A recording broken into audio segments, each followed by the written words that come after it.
Hello, everyone. This is John with the Reluctant Tech Traveler, and it's truly my honor to be interviewing the former principal of TC Williams and one of my heroes, John Porter.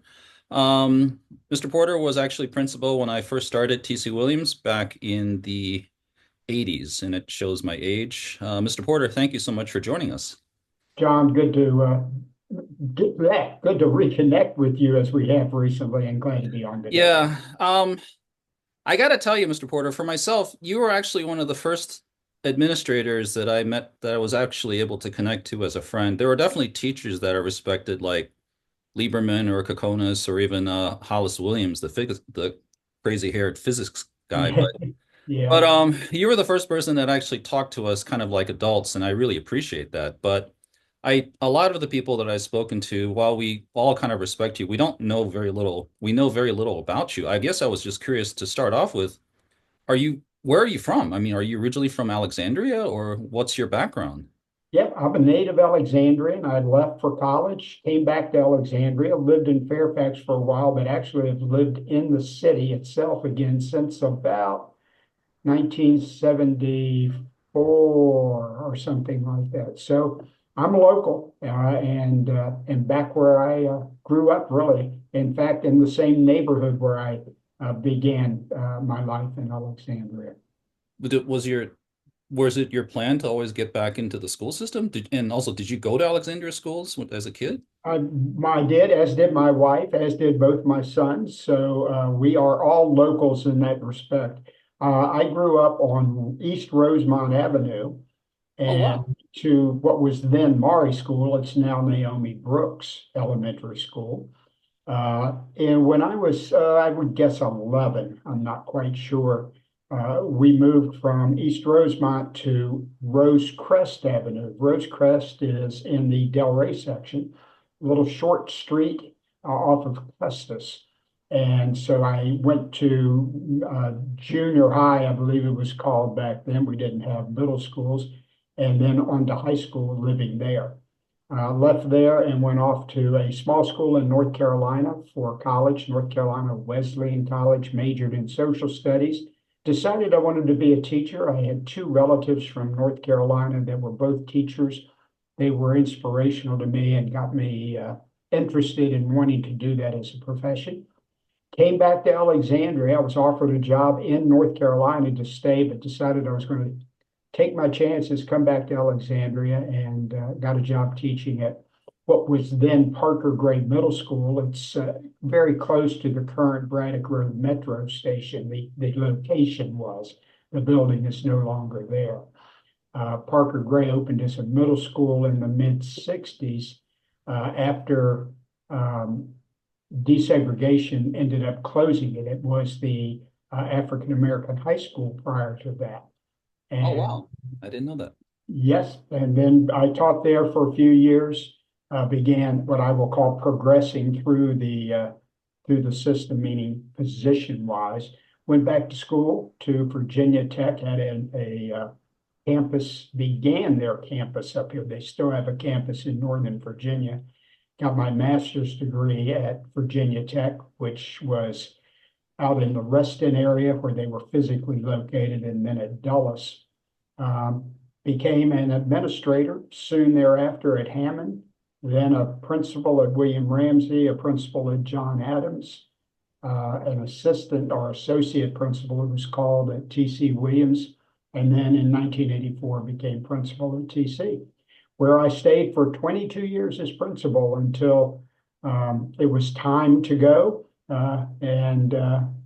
I became an assistant superintendent for 3 years before retiring from the school system. I am back now doing some part-time work, mostly in the hiring arena for ACPS. Oh, okay. I didn't realize you were actually a teacher in the school system. I thought you started as an admin, but when you did the transition, did you miss teaching? I mean, I know you're interacting with students, but it's kind of different from what I hear. Yeah, no, very, very different. I did, I really taught just a few years and then became what was called back in those days a crisis resource teacher. It was sort of a position that helped classroom teachers deal with behavioral issues. Kids could be sent to me. I would counsel them. I would determine when they could go back to class. We'd make some agreements, those types of things. So I was a resource to classroom teachers. And I actually enjoyed that very, very much and felt that I was probably making more of a difference than I would have in a classroom with a set number of students each year. Here I was actually dealing in some ways with the whole school. Don't misunderstand. The whole school wasn't having behavioral issues, but it was also a room where in the need, kids could come and just have a calm spot, a moment where they could chill out, I guess the terminology is now, or recently was, and gather themselves together before returning to class. I said, I'm liking this. I think this is where I'm really called to be. And that's when I went back and began my master's work. I see. Yeah, as I mentioned before, I mean, it was when you started the year that I started at TC in the 10th grade, and I remember really vividly that you were pretty normal in the sense that, I mean, you didn't talk down to us like, I mean, let's not name names, but I mean, some teachers, they will just definitely talk down to students. And I think at the time for the culture, it was fine, but you definitely treated us like adults. So, I mean, I definitely felt comfortable with you, even when you told me to stop running or just be quiet. And so it was definitely refreshing. And so, yeah. But I Well, thank you. But I mean, how was your experience in sort of teaching and sort of progressing? What, I mean, in retrospect, what was the favorite? Do you have a favorite part of? I enjoyed. I always look back and I enjoyed working with kids. And what I enjoyed most, I was an elementary principal for 3 years, a middle school principal for 1 year, and then went to the high school and became eventually, after a few years, became high school principal. Um, and what I enjoyed most, and what I still enjoy in many, many ways, is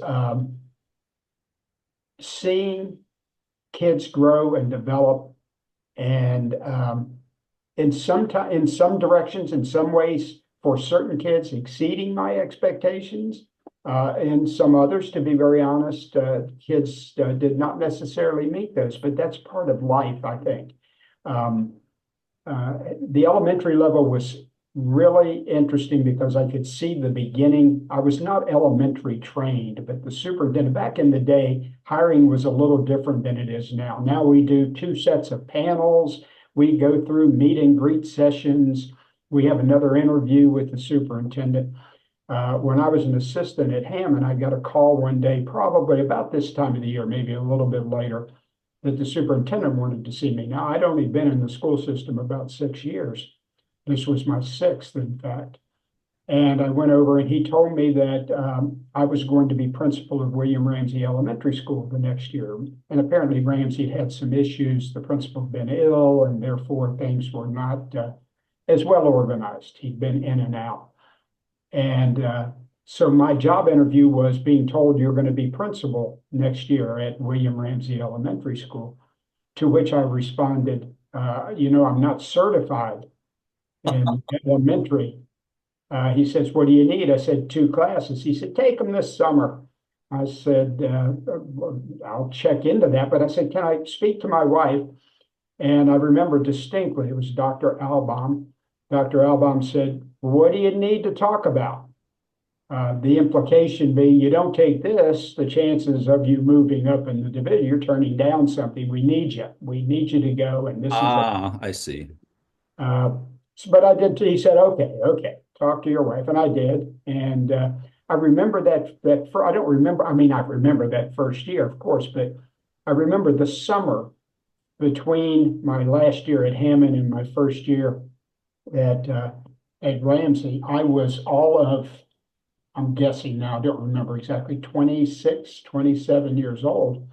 And I remember saying that we were at the beach. It was a family thing. My wife and I and our kids would go to the beach with my in-laws, and we'd all have the whole big family thing. And I remember We were there for a week, maybe two, I don't remember exactly. And I remember fretting over, what if this doesn't work?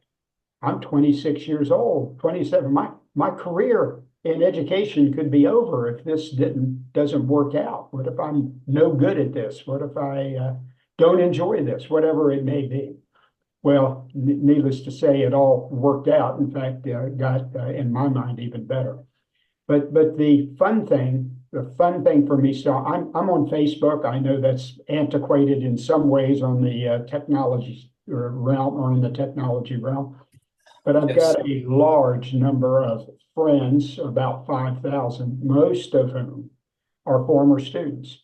And Right. I still get a kick out of hearing about the successes of many of them, and most of them, particularly, to be very honest, the ones that I worried about, the ones that I saw at either Ramsey or John Adams or TC and said, don't know what's going to happen for this young man or this young woman unless there's some changes that impact their lives, that get them to move in a little bit of a different direction because we all have issues. We all have things with which we have to deal. And a number of kids in Alexandria, because of our diversity, because of the socioeconomic diversity in particular, encounter some issues that others of us would never imagine. And so it's very rewarding. It was rewarding then to work with kids and see them make some even subtle changes that were to their advantage. I'm not saying I want you to behave because it's easier on me as an administrator at school, or I want you to be successful in the class because it's better for the school, of course, but it's also better for you. It's going to be better for you in the long run. So I enjoy that most. I can see that. I mean, out of the schools that you've been with, such as TC or Ramsey, what was the most challenging, do you think? Was it when you were first starting out at 25 or 26, or was it like at the high school, like at TC Williams? Yeah, they were different challenges, and so going to Ramsey, the biggest challenge in my mind, number one, I was worried if I had it. I was 26 years old, and I moved into a leadership position, if you will, and I'm going, what if again, what if this doesn't work? And particularly having moved from secondary to elementary, I didn't know exactly what to expect. I mean, I knew younger kids Yeah, I could been see that. around some younger kids, but it was a change from middle school, and then Hammond at that time was ninth and 10th graders, so that was high school. So it was quite a change just in the nature of the dynamic of dealing with younger children and dealing with high school kids.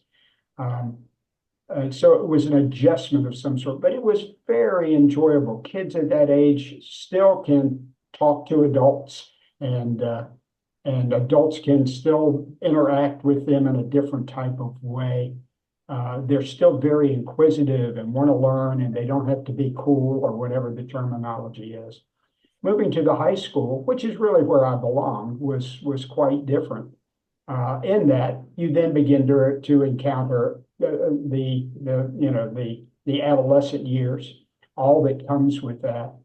And what was most disheartening for me was I think by middle and then into high school, kids who have not been performing begin to lose hope. They begin to think that they are not capable of doing things. Instead of doubling down and trying harder, um, many give up. Now, give up can take a variety of approaches, or can display itself in a variety of ways. I used to always liken it to when we got into SOL testing. Those are standardized tests kids had to begin taking and passing to graduate from high school in the 90s and into the 2000s. And we'd have some kids who would go in and simply put their name on the paper, particularly in the early years before it actually counted towards graduation. There was a transition period. And I'd wonder, why, Jimmy, whatever your name is, why didn't you try? And Jimmy would never quite say, oh, that bores me or whatever. But I began to realize that many times uh, kids who had not been successful, if they didn't try on a standardized test, whether it be that or the SAT or the PSAT or whatever it may be, if they didn't try and didn't do well, it's because they didn't try. If they tried and did not do well, it was because I'm not smart enough, I'm not capable enough, whatever it may be. And I think as you get into those, particularly the high school years, you start developing more defense mechanisms to cover things for which you either feel inadequate, you may not be, but you feel inadequate, or you actually have an area that is a weakness for you. And trust me, John, we all have strengths and we all have weaknesses. I know what mine are. It did over my career. And particularly when I began working, and particularly in a leadership role, knowing what my strengths and my interests were, I try to hire people that would fill in those gaps for if I wasn't good at something, I'd want to make sure as one of my fellow administrators, I had someone that was good at that so that we all benefited. I've said for a number of years, talking with a number of different people, I've never understood there are some people who don't want to, in a leadership role, don't want to hire people that are smarter than them. I don't know what that fear is about. In my mind, the more smart people you have working with you, the better everyone benefits.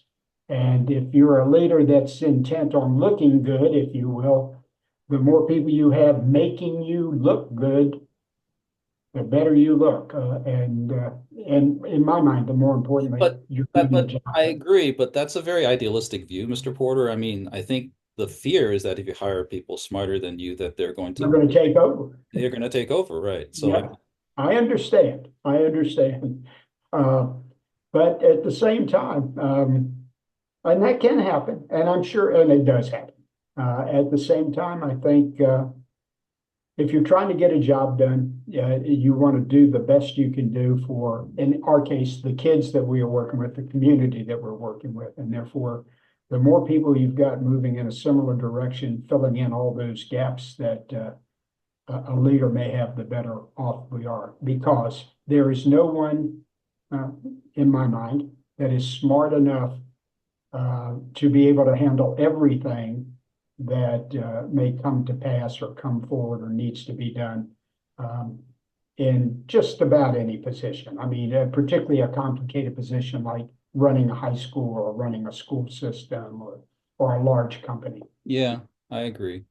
I wanted to just, you mentioned that about the kids that are not trying. I mean, I have a couple of concrete examples. I mean, I don't know if you noticed this, but I mean, just from my point of view, as a high school student, if you don't try and fail, it looks a lot cooler than if you try and fail. So, I mean, I think a lot of kids, even among the people that I knew, if they knew that they were just not going to get something, yeah, like they would give up. But it just, I think for them, it just looked cooler if they said, "Oh, I didn't study it, so I Yeah, failed." It just, I think, as I said, I mean, image is everything, and I just think, like the idea of trying and failing looks a lot worse than if you say you don't really care and fail. So I think that had a lot to do with it. you're exactly right, and particularly during those adolescent years when it is about image or perception. It is about who do you want to be friends with and who do you associate with. It all plays in. It really, really does. Yeah. And I have one other question, Porter. You said before at Ramsey when you're sort of tapped to become principal, you were worried, what if you failed? I was just curious. I mean, if you didn't like it, could you just go back to being a teacher? I mean, would that be an issue? Yeah, no, it really wouldn't have been, but I guess I had begun looking at career progression and been an assistant principal and liked it and felt I was making a difference. Being an assistant principal at a high school or being an assistant principal anywhere is a lot different than being the principal. And so becoming a principal that first time was daunting from the standpoint of, well, I know I'm good at this. And that was my assistant principal role was handling generally handling a class, handling ninth grade one year, 10th grade the next year. You stayed with the class. And handling meant handling the disciplinary issues, doing supervisory things, evaluating some teachers, things like that. That's a different role than principal. And particularly when you're principal of a school that's a smaller school and you have, I think I had one assistant principal at that time. And so it's just that difference, if you will, of becoming of being part of the organization, but having someone that is supervising you that really the buck stops there. They have, they're the ones to whom the community looks for. Yeah, if the school's going well, the principal gets some, yeah, and if it's not going well, it's okay, it's that guy's fault. Yeah, to some degree, I'm being very simplistic about it, but I think it's normal. I think part of it, to be very honest, was I've been in education for 6 years. I was young. I was 27 though, I believe, not 26, but I was young and advanced fairly quickly. And sometimes there too, you're going, why me? And I don't mean why me. Yeah, I think I'm doing good things, but this kind of came upon me fairly quickly. I just, um, am I ready? Am I ready? And that's good too.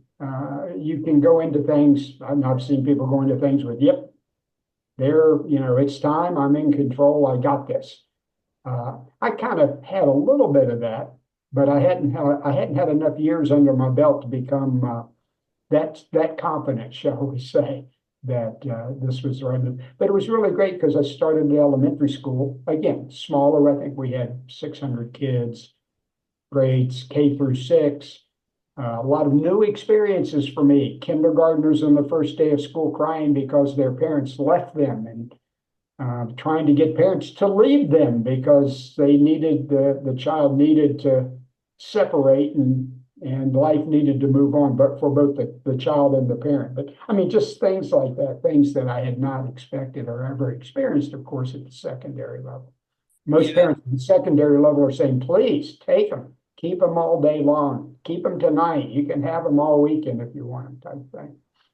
it was really traumatic for me because I still remember my first grade at Maury. My teacher was this lady named Mrs. Boyd. I don't know if that rings a bell for you or not, but she was this scary lady. But I mean, at that time, my English was really, really bad, and I still remember, I still have hideous like memories of that first day of being separated from my mom. So yeah, for me, I do remember the first grade separation. That was pretty traumatic for me as well. So. I know, and I understand it is. It's different for everyone, but I actually remember I went to Maury. I remember my first grade teacher. I don't remember a separation issue, uh, but that doesn't mean there wasn't one. That was a long time ago. Long Yeah. time ago. So, Mr. Porter, I have to ask you, what do you think? You and I grew up in very different environments, and I was debating on whether I should tell you the story or not, but I mean, what do you think of the current culture right now with I'm just for me, like now what I'm referring to is just kind of I feel sometimes things are overly sensitive because of just I think it's just the current culture, but I mean, I talked to my friends before and I still have really, really vivid memories of being in gym class at TC and the coach yelling at me. And basically, I was overweight at the time. And they would say, "Come on, John, get your fat ass on over that bounce meme." And I didn't think anything of it. I thought it was kind of hilarious. But I mean, now it would probably be a lawsuit. But I mean, at the time, I really didn't take any offense to it. But I guess I was just wondering, what's your view of like the current situation of education versus the system you and I grew up in? Like, do you think it's, or what Good do you think? or not. Yeah. Uh, I think, things change, society changes. I say, and I was just saying this to someone I met yesterday, if you're around long enough, you're going to see things come back around again, then go and come back in a different fashion again. I kiddingly tell the story in education. Once when I first started working, I guess I was an assistant principal at the time at Hammond. I had to go to some meetings at Lake Braddock, which had opened fairly recently. This would have been in the 70s. I don't remember exactly when it was built. Lake Braddock High School was built on what was called the open school model, that no walls. No And walls. no Really? walls, no wall. Well, I mean, minimal walls, but no real walls. You had open classrooms, and the next classroom was right next door, and things of that sort. Isn't that kind of noisy then? Well, that was the issue in my mind. And again, being around long enough, I continued over the next 30 years to go back to Lake Braddock. I remember going back a second, not a second trip, but sometime a few years after that first trip, Okay. and temporary walls were up. They'd taken partitions, put them up. Then I went back a few years later, and there were permanent walls that were up. So the model had swung back, if you will, or the pendulum had swung back. I think I went back before I retired, and they had open class or some open classroom space again. So if you're around long enough in education, and probably in many fields, you see things come and go. Pendulums swing. Politics, same way. A party will get in power, they'll move too far to the right or the left, take your choice. And what will happen then, there's a recentering, if you will, and the pendulum will start swinging back. And that was it in education. Culturally, some of the same things happen. I think I I grew up during the 50s and 60s, and there was a lot going on nationally then with both civil rights, the Vietnam War, in the early 70s, Nixon and his, I'll call it, challenge to the presidency and Constitution. Um, and from that, I think we started making some progress. At times, then we'd swing back, and again, it's back and forth. You're right. I remember probably, well, we kiddingly say back in the day, had a coach said something to me like that when I was a kid, if I'd been misbehaving in school and got dressed down by a coach or the principal, if I'd gone home and told mom or dad that, I would have had to deal with mom and dad then, because I remember my mom one time telling me, uh, Johnny is what she called me. She said, Johnny, if the teacher tells you the grass is blue, you know it isn't, but you do not disagree with that teacher. You do not argue with that teacher. You do not confront that teacher. You do not tell you that teacher you're wrong, even though you know the grass is not blue. Um, Nowadays, like you say, the kid gets in an argument with the teacher over whether the grass is blue, goes home, tells mom and dad, and there's a lawsuit. We're being too simplistic about Well, that. no, no, no. I But agree. you know what I'm saying? It has changed dramatically.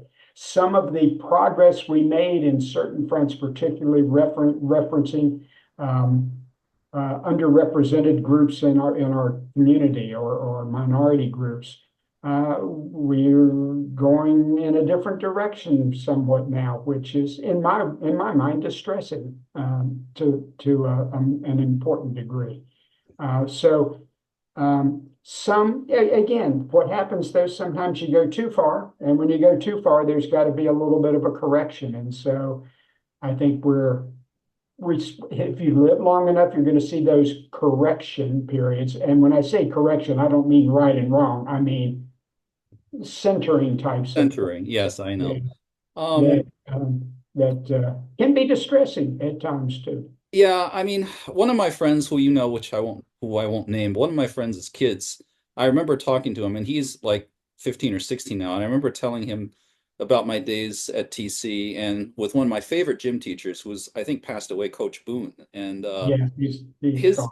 he never called me John. It was always sorry, John. That was his name for me. And then Well, he was and famous he for said, that. and Yeah. my friend's kid said, "Oh, John, you should have told him that was very hurtful." And I could imagine what Mr. Boone would say to me if I said, "Mr. Boone, that was very hurtful. I don't like." I mean, I could just imagine his response and his laugh at me if I tried to talk political correctness with him. So Yes, you are exactly right. And at the time, that was both what happened and was accepted. And what I mean, right or wrong, that was kind of the culture. yeah, And the culture has changed, and we can say it's not changed for the good. Maybe it has to some degree, but maybe not. maybe it goes again. It can go too far too. So So I guess since you mentioned you've been around for a while, but in prior to my time at TC, which was pretty fast and loose with culture, was there mhm. a previous time where it swung as much to political correctness as it is now that you remember? Like, was it really this sensitive in the 60s, like during the counter revolution, or To some degree, I think, but then it was actually viewed more positively as being more of an openness to differences okay, instead of a uh, it was I don't, how do I term this? It was more of it didn't get into the debate of whether you're being woke or not. It's the right thing to do. We're doing this because we need to be more open to those cultures, those okay, races, those kids, those well, kids or adults, those people who have not been necessarily advantaged to the degree that um, the American dream says we should all be advantaged to. Um, but again, what tends to happen, and this is politically, culturally, we tend to go to extremes sometimes, and the extremes seem to be what becomes viewed as the as encompassing the larger majority, and yeah. therefore there's some backlash to that. And the backlash, again, it's all about centering in my mind. It's all about bringing things back to center. Yeah, I guess I hope it gets a little bit closer to center Me soon. too. It's not now, but it's been in one direction, and now a hammer is being used in my mind to try to take it back in another direction, and so that's not Yeah, necessarily going to get us there either. I understand. And then I guess this is I'll tread lightly here, but what do you think of the current situation with kids now and social media? I mean, I guess my opinion is I'm not so sure. I my own opinion is I don't think, and I might get crucified for this, but I don't think kids now are as well off as we were with the current situation with the social media. And I kind of think that it's kind of harmful to the development. So I'm a little bit worried about the future. I guess what's your opinion on how kids are these days compared to our generations? Yeah, I don't disagree. I mean, every generation says, "Oh, yeah, no, things were so much better." I mean, we had hard, tough times, but we all say it's not like it used to be, and I all. hate, and I guess this shows you that I'm old now, but yes, that's how I feel sometimes. But I mean, what do you think? I don't disagree. I think the advent or the improvement in technology has been wonderful and at the same time terrible. And particularly for, I find myself, there's a man, I go to Panera many mornings for a cup of coffee in the morning and get a little bite and read the newspaper online. And there's one gentleman that I've gotten to know who works for the city, and he comes by and he says, "You've got your head buried into your phone." I'm just like the kids to some degree. But I do believe that um, well, I think there are two things in the last few years that have been defining. One has been the increase or the improvements in technology, which social media therefore has taken over in many, many ways. Um, I think the second was COVID. I think COVID changed a lot of our social mores and the way we interacted with one another. And I think we're still recovering from COVID from the standpoints of what it did to us on a social level. And in fact, it drove us more into our technology at the time, Unfortunately, which just exacerbated that that reliance on technology and that all consuming aspect that technology can cause. So I don't disagree. I don't know what I don't know what the response is. You've got schools that want to they have no phone policies. I remember phones were phones were there when I was in my last few years as principal. They weren't the smartphones, and therefore they didn't do everything that a phone can do nowadays. But right. I remember the battles I had periodically with kids and parents. My philosophy at the time was We don't want your phones out at school. If we see them out at school, we're going to take them. If we don't see them, we're not going to take them. But if we see them out, we're going to take them. And then I'd get into a battle with someone from time to time over, you can't have my phone. Or a parent would call me and say, Jimmy needs his phone. What if there's an emergency? And I'm going, well, then you call the office. I'll have Jimmy's phone on my desk. You call the office. And if there's an emergency, I'll go get Jimmy if it's a real emergency. Um, and since then, it's only grown, and everything that's on it and everything you can do with it, and you can videotape when that teacher starts to call you a name or something like that, and it becomes much more of an issue. I'm not Yeah. saying that's wrong. I'm just saying that it's become all consuming. And I think phones don't, I think it's fine for school divisions, school systems, schools individually to say, you cannot have your phone during the day. You're going to put it in, they've got bags now. You put it in a magnetic type closing bag and it doesn't open until the end of the day or something along that line. Can you can kids live without their phones now? I I can't see you taking the phone from them and then surviving for the day. Yeah, and that's part of the argument. I guess the other half of that is what's that important that's going to happen during the day that takes you away. In many cases, having one will take you away from paying attention, listening to what's going on, completing what's required in class. I would presume you get a lot of the same thing in the workplace nowadays. Not in education as much. A teacher can't stand up there and say, okay, oh, wait a minute. Okay, now wait a minute. Let's talk about no, let's wait a minute. But in the business world, particularly in an office type of environment, and particularly if you're in a remote type of environment working, um, I would imagine that can be almost as distracting as it can be in a classroom. You've got a little bit more leverage. You're an employee, and I'm telling you, put that thing away. At the same time, when I'm not around, that doesn't mean that the phone's not going to come out. So it's a real plus. The technology is a real plus.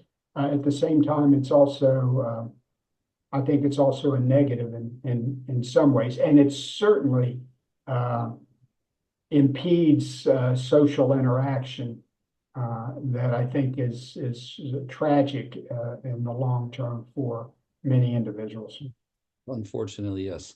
So, yeah, I mean, I hope society gets a little bit more back to the center, I suppose. I mean, you mentioned it's kind of swung the other way and it's kind of being pounded back with a hammer, which I sort of understand the analogy, but I'm not so sure I agree with the pounding of it back using a hammer, but I do hope it gets a little bit back closer to center at some point in the future. Me too. I'm not advocating for it pounded, being pounded back with a hammer. It's just again, I think that's the nature of the way it goes sometimes. Yeah. Um, Not always the best way to handle things. yeah, I agree. So in your and I'm curious to hear about this, but you don't have to answer if you don't want to. Given your experience of the school system, when you look back, do you have any particularly fun stories that you're willing to share with us? Like that, when you look back, are there any particular moments that kind of really stick out in your mind? The moment, periodically something will be what recharged in my mind. But and or someone will say something and I'll go, oh man, I remember this, I remember that. I think when people say, what did you enjoy most? What I enjoyed most was the daily interaction with kids. Not every day and not every interaction, but the daily Okay. interaction with kids, and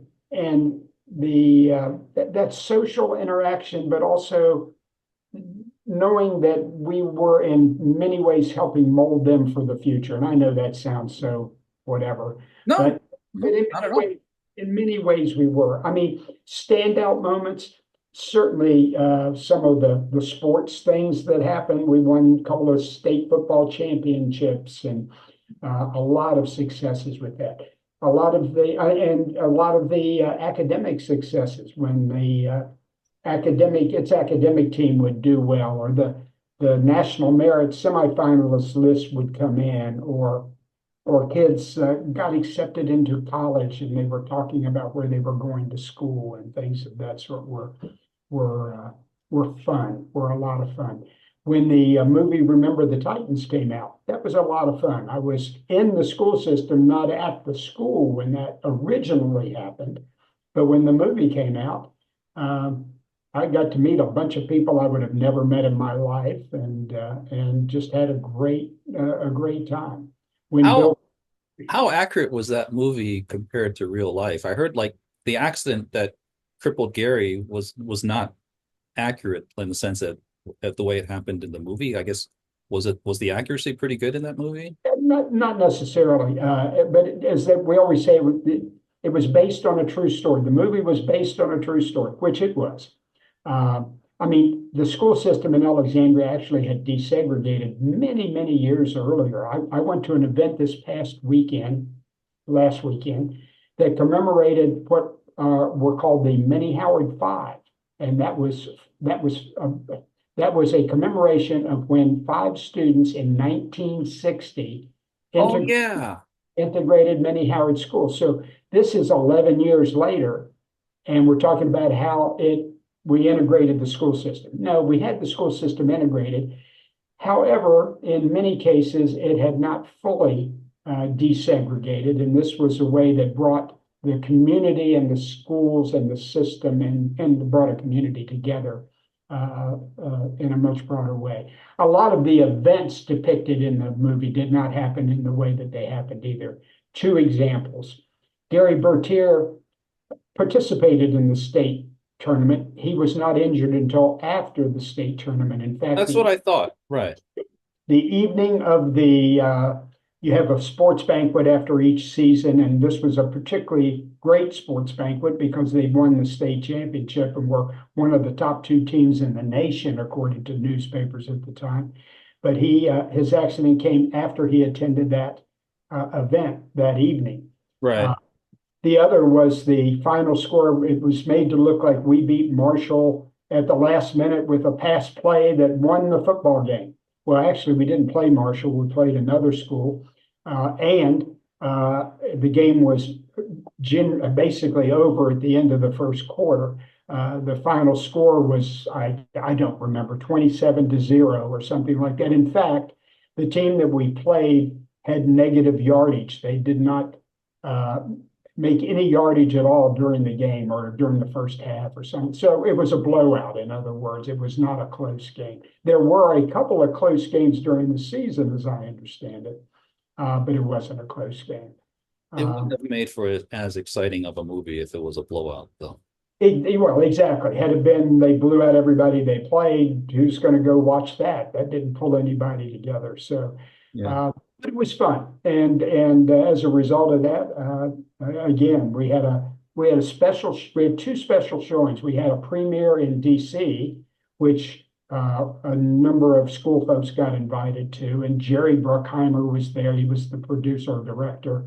A number of the stars were there. I never did meet Denzel, um, but met a lot of the other actors who went on, particularly the young kids who went on to continue their careers in acting. And Yeah. then we had a uh, premiere showing at the theaters that were in Potomac Yards at the time on to benefit the scholarship fund. In other words, Disney gave us the film to show one evening as a fundraiser for the scholarship fund. And so Oh, that that's was nice. a fun evening too. Well, people will argue, what did Disney give you? Well, Disney didn't give us a whole lot because they're in the money-making business. It's a business for them. But we got a lot of recognition too. I mean, I'd run into kids many, many years later, former students, who'd say they were pick someplace in Oregon. Somebody said, "Where'd you go to high school?" And they'd say T.C. Williams. Went, "Oh, remember the Titans." It gave the school some national recognition.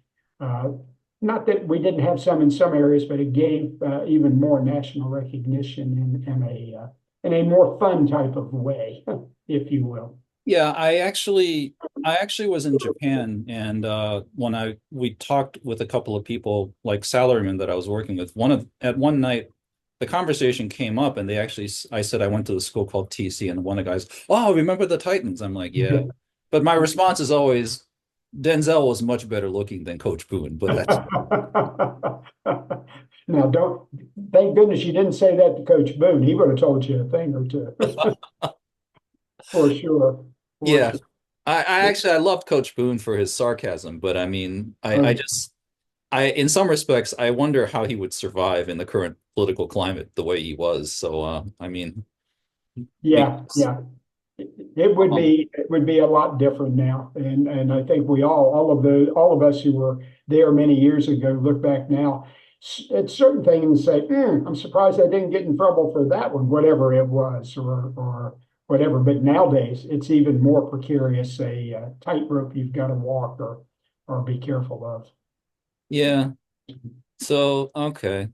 And There's, I was gonna say I mean, this is a really insignificant event, but I mean, one of my best memories of you, Mr. Porter, or actually two of them. One is, actually, it was just an insignificant, but I was running down the hallway to catch my next class because Lieberman, the chemistry teacher, always yelled at me for being late. And at one point, you just said, John, just please walk. You're going to get into an accident. And it was just so adult. It was not like, hey, dumbass, why aren't you? So, I mean, it was really, really refreshing for you to just actually talk to me like an adult. And actually, I remember you telling me to walk really vividly because any other teacher would have just yelled at me and told me to like stop being a fool and just walk. But you actually talk normally for a change. And then the other is you actually usually show up at the store. So I was really amazed that like in addition to I actually wow, this teacher has a life. And so I don't think I remember seeing any other teacher go to my dad's store to buy stuff. So that was actually quite refreshing also.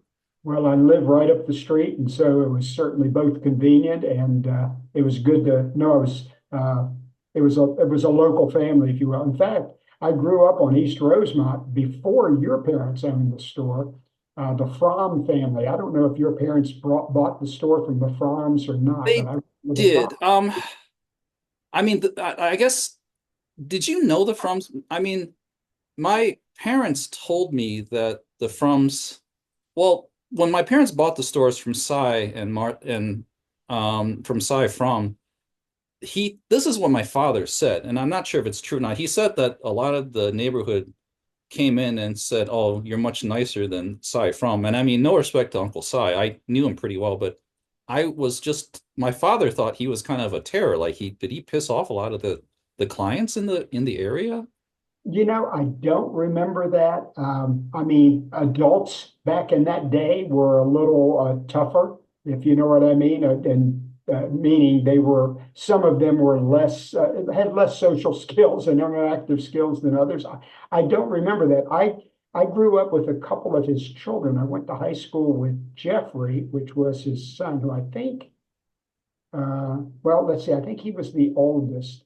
And then there was a daughter, and maybe more, I'm not sure, but she was younger, if I remember correctly. But there were actually, and you may, well, I don't know, you can help me with this.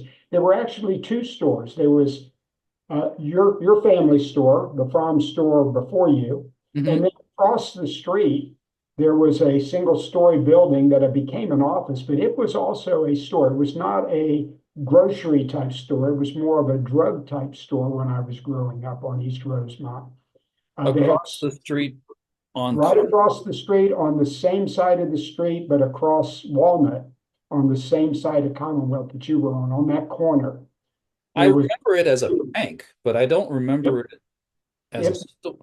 yep. Prior to it being a bank, it was a little longer, if you remember. It was a um, uh, uh, more of a pharmacy. They had a soda fountain in there. They Oh had wow.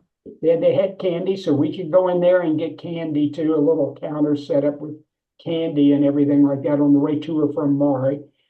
So it wasn't in direct competition with your family store, which wouldn't have been. It was probably like you say, it was gone by then.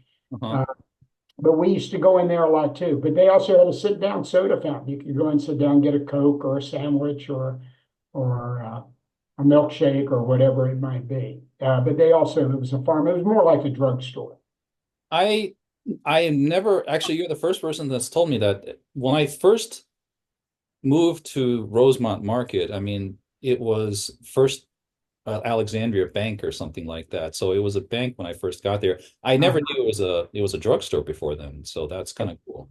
Yep, a little bit more history for you. And again, I don't know when it changed and when they sold and got out of the business and sold the building. Yeah, the old ladies, I mean, and maybe you're right, like Uncle Si, I knew him and he was pretty nice to me, but like he might have been like a New York style store owner that was just kind of cantankerous. But I mean, the old ladies in there all told my mom, "Oh, Maria, you're so much nicer than the Frums." So my parents never had issues with the Frums either, but I'm wondering if like he was just much more like you said, less more militant in the way he ran his store. So Yeah, well, the more I think about it, and again, I don't remember, but we tended, when both stores were there and both of them sold candy, behind the counter in your parents' store was where the things were kept and you could point to them and get them. But it seems we frequented the drugstore more than the green store, as we called it back then. One of the things we called it. And that may have been because there was a friendlier atmosphere in that store. I don't know, but I know we'd go there first. Let's put it that way. Now, if you wanted Hostess cupcakes or a bag of chips or something like that, then we go across the street. Or if mom sent me down to get something that she needed to cook with, that wasn't available in the drugstore. Um, so you could be right. I just don't remember it being that much in my face, I guess. I don't remember it from that perspective at all. yeah. You probably didn't know this, but like my mom had a lot of guilt about running the Rosemont Market, and I'll tell you why. We didn't make money off of any of the vegetables or any of the like the candy. My dad made most of his money off the liquor and the Yeah, cigarettes and the booze. And so, I mean, I mean, my mom actually felt really badly about that because she was like, "Oh, we're operating a vice den." But I mean, as it is, just there were a lot of people there that kind of came over to buy cigarettes, and there were a lot of the older people that would buy like I mean, I'll just be honest. There are a lot of people that had drinking problems in Rosemont, and they would come in like daily to buy like 10 bottles of Mad Dog 2020 or yeah. Richard's Wild Irish Rose. So, I mean, my dad made most of his money off of that, which caused my mom a lot of grief actually towards the end. She was wonderful. I remember her fondly. I can see where that would be an issue, but at the same time, that's where the profit margin was. I mean, people. Here's a tidbit about me. When I was teaching, and probably somewhat the same today, but back in those days in particular, if you wanted to eat and be able to have a house to stay in, you probably, if you were a teacher, you were working a second job. Uh, Oh, I worked a second job. My second job was selling liquor in the Virginia ABC stores in the evenings and on weekend. I was a nice. clerk. I was a clerk. In fact, I think I was a clerk in the first self-serve ABC store in Northern Virginia, which was at Bailey's Crossroads back in the Wait, day. self-serve liquor store? That Well, like they are now. They're all self-serve now. When I say self-serve, I mean you can walk around like a grocery store, pick up what you want, and bring it to the counter. And Oh, I thought you meant it was self-serve checkout. I just can't see that survive. it was called self-serve because you actually had the freedom to walk around the store, say, I'd like that, I'd like this. Where in the old days, or in other stores at that time, where you'd walk into the liquor store, it would have a big long counter, and you'd come up and say, I'd like a bottle of whatever. And the clerk would go find that bottle, bring it back to you. You Oh, say, yeah, that's it.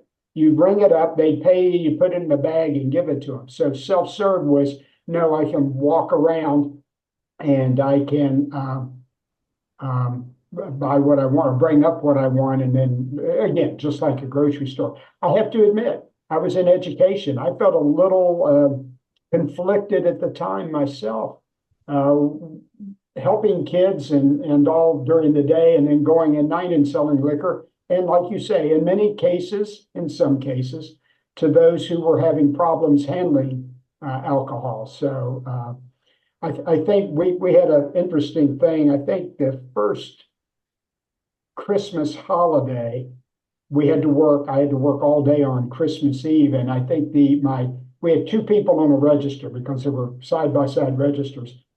And the other clerk and I held the record for the state of Virginia in most bottles sold in a day, which was Christmas Eve 19, whatever, it would have been 1971 or 72 or something like that, which was a dubious record to hold, if you will, in some ways.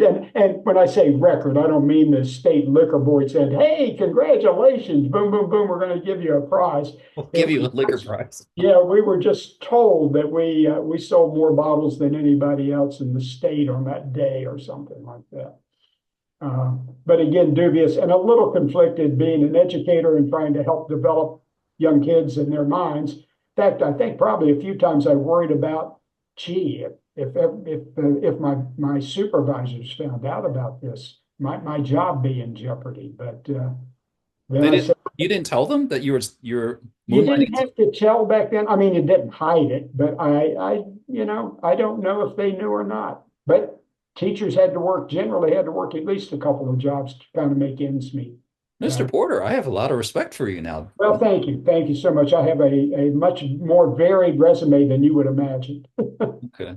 I can't tell you how many times kids at TC Williams asked me, John, can you get me some booze? And there were times that they were willing to pay double the market price. And I would tell my father, and my father would say outright no, but then he would kind of do a double take. Really? Double the price? And he would, no, no, don't do it. No, no, I imagine with the profit margin, that would have been a hard one to turn down, except for the consequences that could Except for the result consequences of losing the liquor had you license. done so. Close the business down, lose your license, and maybe even go to jail or something like that. Yeah, but I mean, he would always go, oh, 12, double the price. Oh, no. Your mom would have had a fit. Oh, my mom was absolutely, she was outraged. But I mean, I would tell my dad, hey, hey, this guy wants to pay double the price on Schlitz. And Well, we're so all kind of we're kind of letting out all those things today, aren't we? yeah. So, Mr. Porter, I guess I just spoke to your son a couple of weeks ago, but he said you didn't remember this, but he said he actually took something from my dad's store and you made him go back to pay for it. Do you remember that? Or I don't remember that, but he told me about. I saw that, I guess, on the video, and I it doesn't come to mind, but that would have been something we would have done. That's for sure. If he took something, I would have, and I found out, I would have made him go back down. Probably went with him, like you said, and made him fess up to it. okay. Yeah. So all right. Uh, So and then I guess last question, Mr. Porter, if you could do it all over again, and I asked this to your son, would you do anything different if you could talk to 20-year-old John Porter? oh man, yeah, I hate to look back like that. I mean, there are always regrets that you have. But big picture? Big picture, no. I have enjoyed what my career ended up being. I would have never thought when I was in high school, particularly with the way I performed in high school, which was not good. I would not have thought that I would eventually be an educator in the way that I became.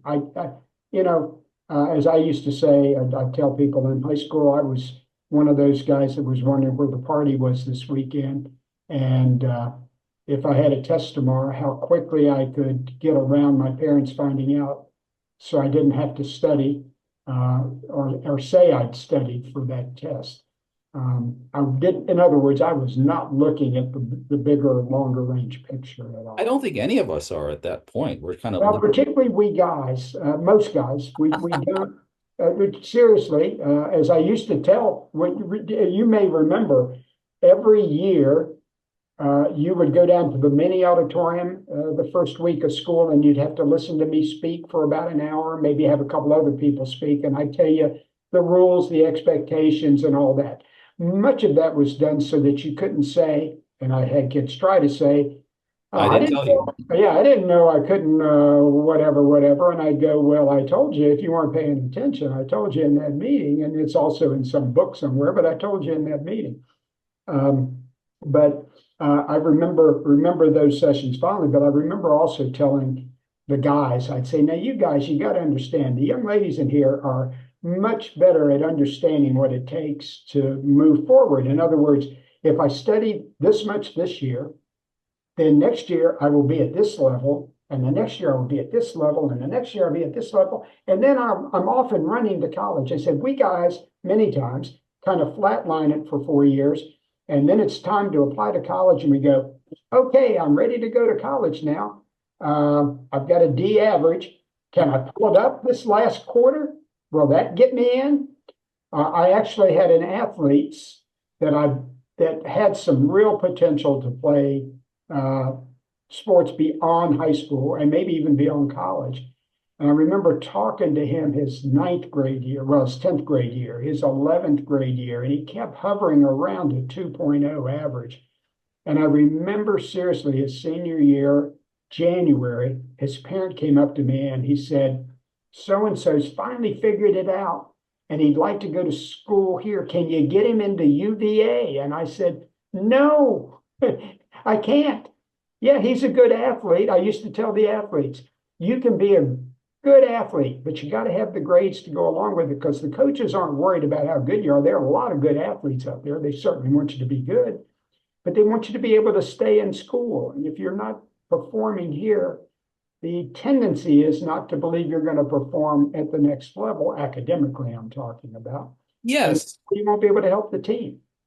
I remember, but I remember the teachers had the eligibility cards for the athletes. Yep. They had to sign it. So I mean, they didn't get that when. Well, yeah, but it was minimal. It was you've been doing okay in class and you've been behaving. And those actually came in as more of a behavioral type of thing and attendance Oh, thing. When they first came in, what was happening is you'd have a kid, an athlete football player. And this was before I got there, as I understood it. You'd have a football player that it's Friday football day. He cut classes all day long to prepare for the game, or he'd have a 1.2 GPA, or he'd be misbehaving in class. And this was to try to say, you're going to be representing the school. You need to be at a different level. I remember having athletes come to me and say, sign this eligibility card. Do you expect me to be different than just every other kid?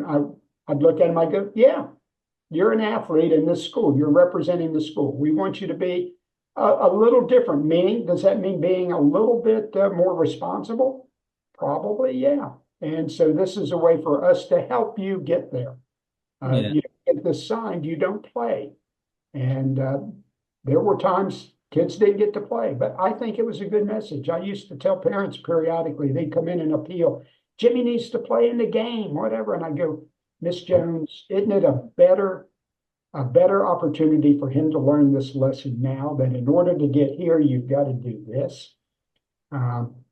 And most of the time they'd agree. Sometimes they wouldn't, but that's the nature of the beast, if you will. I remember there was, and I'll add another story. There's a flip side to that. There was a time when I was at TC, there were some girls that just, let's just be honest, they matured much faster than other Oh, girls. no question. And I still remember really vividly in one of my classes, this girl who was very attractive, she just basically put on makeup all day. And I remember the teacher at the time telling her, if you don't apply yourself, you're not going to get a good job. And the girl just responded, I don't need a job. I'm good looking. I'll just find a rich guy to marry. And the teacher just kind of looked at us and said, okay, I can't argue with that. But so I Society has changed or evolved. evolved, yeah. So I actually still remember that. That was kind of a comical moment, but I do it was kind of just, but yeah, it kind of shocked everyone, including the teacher, that she said that. So Those are the ones as a teacher you kind of go, and then you go behind a closed door and you start laughing yourself to death. You go, yeah, got a point there, got a point. yeah. So all right. The good old days. Mr. Porter, thank you so much for your time, sir. And I guess I last comments. I mean, what do you think?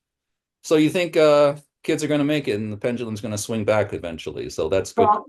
Yeah, I think, with we all, each generation has issues with which they had to deal. And I think this one has some formidable things with which they have to deal.